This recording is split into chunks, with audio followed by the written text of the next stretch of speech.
বিগত কয়েক বছর ধরেই নিত্য প্রয়োজনীয় দ্রব্যের দাম কেবল বেড়েই চলছে। সপ্তাহ এবং দিনের ব্যবধানেও বেড়ে যাচ্ছে কিছু কিছু পণ্যের দাম।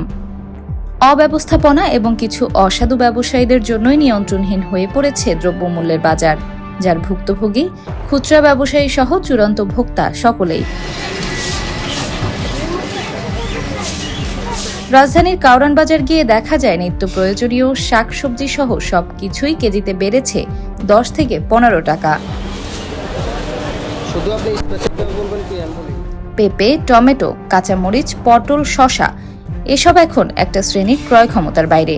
প্রত্যেকটা সবজিতে আপনি 20 টাকা 30 টাকা রেট বেশি। বটবটি আমরা কালকে বিক্রি করছি 120 100, আজকে 140 50।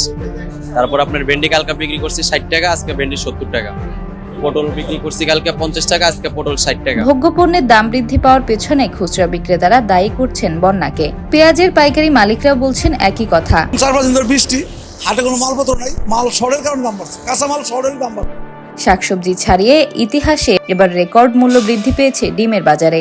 প্রতি পিস ডিমের দাম বেড়েছে 3 থেকে 4 টাকা। হঠাৎ ডিমের দাম বেড়ে যাওয়ার কারণ জানা নেই ডিম বিক্রেতাদের। তবে দেশি বিদেশি সকল গণমাধ্যমেই প্রকাশ করছে ডিম কেন্দ্রিক সিন্ডিকেটের বিষয়টি। গণমাধ্যমে উঠে আসে সিন্ডিকেটের সাথে যুক্ত ডিম ব্যবসায়ীরা গত 20 দিনে দাম বাড়িয়ে বাজার থেকে হাতিয়ে নিয়েছে প্রায় 280 কোটি টাকা। তবে তেজগাঁও ডিমের আড়তে গিয়ে দেখা যায় ভিন্ন চিত্র।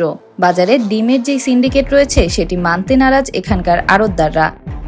দুর্নীতি বলতে আমি কিছু দেখি না, যেরকম আনায় ওইরকমই, কোনো জুলুম বা বেশি দামে মানে প্রত্যাশাতে বেশি দামের বিক্রি করানো হয় না।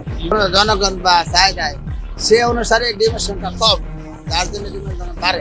সিন্ডিকেট নাই, এটা একদিন এক বাজার। একটা ডিম বেশি আমদানি হয়, বাজার স্থিতিশীল, বাজার ডিম কম, বাজার একটু বাড়ে। এরপর দিন হাফ ডাউন হবে, সিন্ডিকেট না। নিত্য প্রয়োজনীয় দ্রব্যমূল্যের ক্রমাগত বৃদ্ধি পাওয়ায় অন্তর্বর্তীকালীন সরকারের উপরে ক্ষোভ প্রকাশ করেছেন সাধারণ জনগণ।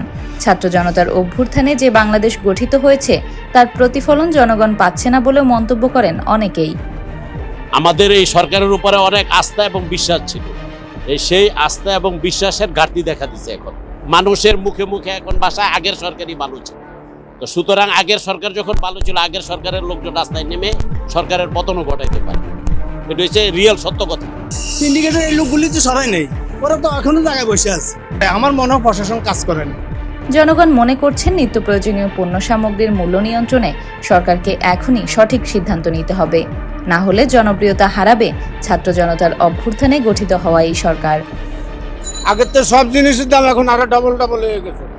জিনিসপত্রের দাম ওনাকে কমাইতে হবে, বাজার মনিটরিং এ আসতে হবে ওনাকে। উনি বাজার মনিটরিং এ যতক্ষণ লোক না নামাবে ততক্ষণ বাজার নিয়ন্ত্রণে আসবে না।